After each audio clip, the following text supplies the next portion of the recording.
Hello, I'm Isai Sanchez, and this is a generic TED Talk. I call this Izzy Talk. And over Izzy Talks we'll be covering things like classical literature to art. Today we'll be covering one of the most famous art pieces in the world, The Last Supper. Now, let's move to the thinking chair.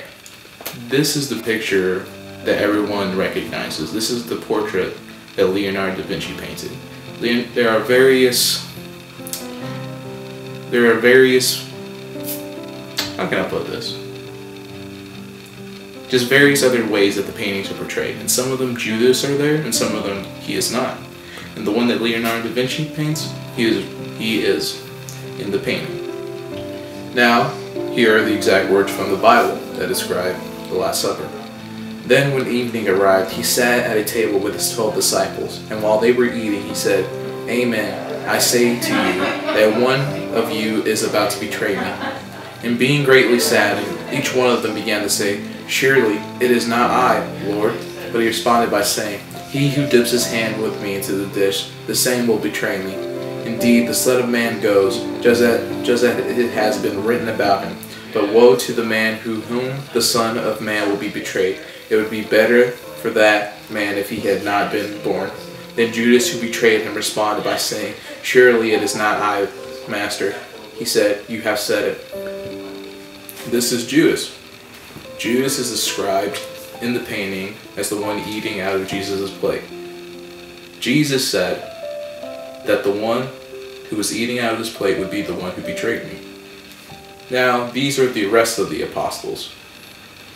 On the far left is Bartholomew, and to the far right is Simon. And then, of course, Jesus in the middle. If you never paid much attention to the painting, you would notice that everything leads to Jesus' head. The painting was painted with something called linear perception. And if you look at how everything's designed to go forward. And also, every apostle is grouped into three people. Bartholomew and James Minor and Andrew are one pair of the three. Peter, Judas, and John are another pair. Thomas, James, Major, and Philip are another pair. And Matthew, Thaddeus, and Simon are another pair. And then Jesus is directly in the center. Leonardo depicted everyone in pairs of threes because then you wouldn't focus on them. You would focus on Jesus because he's the only one by himself. Now, let's talk about how the painting actually was painted. Traditional fresco is painted on wet plaster, while Da Vinci painted this on pure drywall, as we would call it in modern day English. Well, traditional fresco, you're not able to, let's say, edit it as you go along.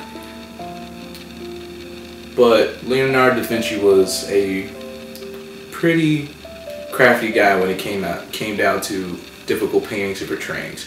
He used white lead to enhance the brightness of the oils, and tempera that was applied on top, so if he made a mistake, he had some way of covering it up. There's also various conspiracies behind this painting. Well, for one would be the Illuminati. If you look into this picture, you would see that Jesus is looking down, and you would also notice that the linear way that this was painted, Jesus' eyesight and his head will create a triangle. The triangle is formed from the bottom of the table to the top of his head, and there's another triangle where his hands are set to his head. Everything was designed for a purpose to focus on Jesus, but no one understands why everything has religious shapes. The V shape meant, well, a couple. John in the Bible was described as a very feminine man, but in many conspiracy theories, they don't believe that's John. They believe that's Mary Magdalene, the wife of Jesus. Majority of Leonardo's paintings will have a strange theme to them, and often a very, not dark, but the only way I can put it is a cynical feeling. If you look in the background of the Mona Lisa, that is not an actual landscape. That is a landscape he made, and it isn't exactly symmetrical. If you look in the background of the Last Supper, all you will see is hills. But the thing is, during this time and where he was at, there was no green hills, no green hills, and no green landscapes. It would be just plain dirt. Now I'm just going to start describing the painting in general.